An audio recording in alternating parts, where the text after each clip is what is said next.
Natural Discovery کے معزز دوستو السلام علیکم۔ امید کرتا ہوں کہ آپ سب خیریت سے ہوں گے۔ اگر آپ میرے چینل پر نئے ہیں تو میرے چینل کو سبسکرائب کرنا نہ بھولیے۔ ناظرین، آج سے ہزاروں سال پہلے ایجپٹ یعنی مصر میں جب لوگ مر جایا کرتے تھے تو لوگ ان کو دفنانے کی بجائے ان کو کیمیکل لگا کر پریزرو کر لیتے تھے تاکہ ان کی باڈی وقت کے ساتھ خراب نہ ہو۔ پریزرو کرنے کے بعد ان کو ان کے عہدے کے حساب سے ڈیکوریٹ کیا جاتا تھا اور اس کے بعد اس کو زمین کے اندر یا پھر کسی ٹومب کے اندر دفن کر دیا جاتا تھا۔ ویسے تو آرکیولوجسٹ کو بہت ساری ممیز مل چکی ہیں، لیکن آج آپ 7 ممیز کے بارے میں جان پائیں گے۔ یہ وہ ممیز تھیں جن کو پہلی بار جب دیکھا گیا تو آرکیولوجسٹ کے لیے یقین کرنا مشکل تھا۔ تو آئیے شروع کرتے ہیں۔ نمبر 1، لیڈی رائے۔ اینشنٹ ایجپٹ میں ایک ایسی ممی بھی پائی جاتی ہے جس کو آج لیڈی رائے کا نام دیا گیا ہے۔ آج سے تقریباً 140 سال پہلے یہ ایجپٹ کے تھیمبن ٹومب کے مقام سے ملی تھی، جس نے آرکیولوجسٹ کو حیران کر دیا۔ تحقیق سے معلوم ہوا کہ 3500 سال پہلے لیڈی رائے 35 سال کی عمر میں مری تھی۔ بظاہر ایسا معلوم ہوتا تھا کہ یہ کسی اینشنٹ ملکہ کی نرس یا میڈ ہوا کرتی تھی، لیکن جس چیز نے آرکیولوجسٹ کو حیران کر دیا وہ تھے لیڈی رائے کے بال۔ ہزاروں سال گزرنے کے بعد بھی لیڈی رائے کے بال اچھی طرح پریزرو تھے، حتیٰ کہ اس کے سر کے چند حصوں کے بال ایسے معلوم ہوتا تھا جیسے کہ ان کو چند مہینے پہلے ہی پریزرو کیا گیا ہو۔ نمبر 2 پر آتا ہے رامزیس II۔ یہ اینشنٹ ایجپٹ کا مشہور لیڈر تھا۔ دوسرے بادشاہوں کی نسبت رامزیس II نے بہت لمبے عرصے تک بادشاہت کی، اور جب یہ مرا اس کی عمر 90 سال تھی۔ رامزیس II کی ممی 1881 میں مصر کے ایک چھوٹے سے گاؤں سکارا سے ملی تھی۔ یہ وہ جگہ ہے جہاں صرف اینشنٹ کوئین یا کنگ یا پھر اونچے رتبے والے کو ہی دفن کیا جاتا تھا۔ جس ٹیم نے اس کو نکالا تھا ان کا کہنا تھا کہ جس طرح یہ رامزیس II اپنے وقت میں پاورفل ہوا کرتا تھا، اسی طرح اس کی ممی بھی بہت محفوظ تھی۔ مکمل طور پر تو کوئی نہ جان پایا، لیکن DNA کے ٹیسٹ اور تحقیق کے بعد اندازہ لگایا گیا کہ رامزیس II 150 بچوں کا باپ تھا۔ 1974 میں جب اس کی ممی خراب ہونے لگی تو اس کو محفوظ بنانے کے لیے پیرس بھیج دیا گیا۔ جیسا کہ بین الاقوامی قانون ہے کہ انسان زندہ ہو یا مردہ، اس کو کسی دوسرے ملک میں جانے کے لیے پاسپورٹ ہونا لازم ہے، اسی لیے مصر نے اس کا پاسپورٹ ایشو کیا۔ اور یاد رہے کہ یہ دنیا کا پہلا پاسپورٹ تھا جو کسی مرے ہوئے انسان کا بنایا گیا تھا۔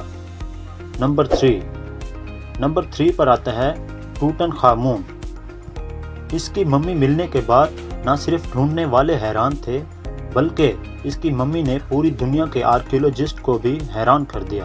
ٹوٹن خامون کی ممی جس کمرے سے ملی وہ زمین سے 20 فٹ نیچے تھا۔ ٹوٹن خامون اینشنٹ ایجپٹ کا سب سے چھوٹا کنگ تھا، جس کو صرف 9 سال کی عمر میں ہی اتنی پاور دی گئی جتنی کہ ایک بادشاہ کو دی جاتی ہے۔ یہ 19 سال کی عمر میں ہی مر گیا تھا۔ نمبر 4 پر آتا ہے کروکوڈائل ممیز۔ مصر کے ایک مقام البریجات میں آرکیولوجسٹ کی ایک ٹیم کام کر رہی تھی، جن کو 1 یا 2 نہیں بلکہ 100 سے بھی زیادہ ممیز ملیں، جو کہ انسانوں کی نہیں بلکہ کروکوڈائل کی تھیں۔ ہزاروں سال پرانے کروکوڈائل کو آخر کیوں محفوظ کیا گیا، یہ دیکھ کر وہ حیران تھے۔ لیکن بعد میں ان کے کفن سے کچھ ایسی چیز ملی جن پر کچھ لکھا ہوا تھا۔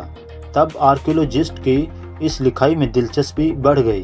آخر ہزاروں سال پہلے مصریوں کا ان کروکوڈائل سے کیا تعلق تھا اور ان کو کیوں محفوظ کیا گیا؟ ان سوالوں کے جواب اسی لکھائی میں تھے جو ان کروکوڈائل کے کفن پر تھے۔ تحقیق سے معلوم ہوا کہ یہ ان مگرمچھوں کو خدا مانتے تھے، جو کہ ان کے لیے طاقت کی ایک علامت تھی، اور اس دور کے لوگ ایسے پتلے بھی بناتے تھے جن کا سر مگرمچھ جیسا اور نیچے انسانی جسم ہوا کرتا تھا۔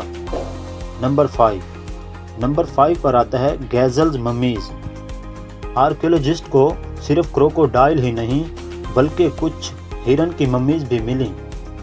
یہ جو ممیز آپ دیکھ رہے ہیں یہ آج سے 3000 سال پہلے مری تھی، جس کو مانا جاتا ہے کہ یہ کسی کوئن کی پالتو تھی۔ جب آرکیولوجسٹ کو یہ ممیز ملی تو وہ یہ دیکھ کر حیران تھے کہ کنگ اور کوئن کے ساتھ ہرن کو بھی شاہی انداز میں دفن کیا گیا، یعنی جو طریقہ بادشاہوں کو محفوظ کرنے میں استعمال کرتے تھے، ان ہرن کو بھی اسی انداز میں شان و شوکت سے شاہی کفن میں محفوظ کیا گیا۔ نمبر 6 پر آتی ہیں مڈ ممیز۔ ایجپشین ممی کو محفوظ کرنے کے لیے ایک خاص پلانٹ سے نکلنے والے کیمیکل سے محفوظ کرتے تھے، جس کو ریزن بھی کہا جاتا تھا۔ یہ اتنا مہنگا تھا کہ اس کو صرف امیر لوگ ہی خرید سکتے تھے۔ آرکیولوجسٹ کو جتنی ممیز ملی سب پر ریزن لگا ہوا تھا، لیکن یہ تب حیران ہو گئے جب ان کو ایک ایسی ممی ملی جس پر ریزن نہیں بلکہ اس کو مٹی سے کور کیا گیا تھا۔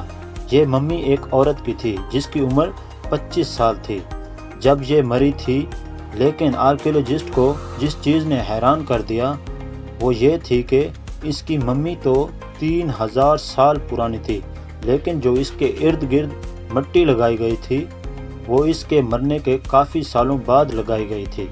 تحقیق کے بعد یہ معلوم ہوا کہ یہ کسی غریب گھر کی ممی تھی جو ریزن نہیں لے سکتے تھے، اسی لیے اس کو مٹی میں کور کیا گیا تھا، لیکن مرنے کے کئی سالوں بعد مٹی میں کیوں کور کیا گیا یہ ابھی تک معلوم نہیں ہو سکا۔ نمبر 7 پر آتا ہے ممیز وتھ ٹیٹوز۔ جسم پر ٹیٹو بنوانا تو آج کے ماڈرن دور میں فیشن سمجھا جاتا ہے، لیکن قدیم دور میں بھی اس کی بہت اہمیت ہوا کرتی تھی۔ مصر میں ڈیر المدینہ کے مقام پر آرکیولوجسٹ کو ایسی ممیز ملیں جن کے جسم پر ٹیٹوز بنے ہوئے تھے، اور یہ سب کے سب عورتوں کی ممیز تھیں۔ ایک جسم پر تو 30 سے بھی زیادہ ٹیٹوز بنے ہوئے تھے۔ آرکیولوجسٹ کا کہنا تھا آج سے پہلے تو انہوں نے کسی ممی پر ٹیٹو بنے نہیں دیکھے، لیکن ان ممیز پر ٹیٹوز سے یہ ثابت ہوتا ہے کہ اینشنٹ ایجپٹ کے دور میں بھی ٹیٹوز کی بہت اہمیت مانی جاتی تھی۔ مصر کے پیرامڈ میں بہت زیادہ دیواروں پر ڈیکوریشن نظر آتی ہے۔ ہو سکتا ہے یہ ممیز اس دور کی آرٹسٹ ہوں اور ان کا ان پیرامڈ کو سجانے میں بہت کردار ہو۔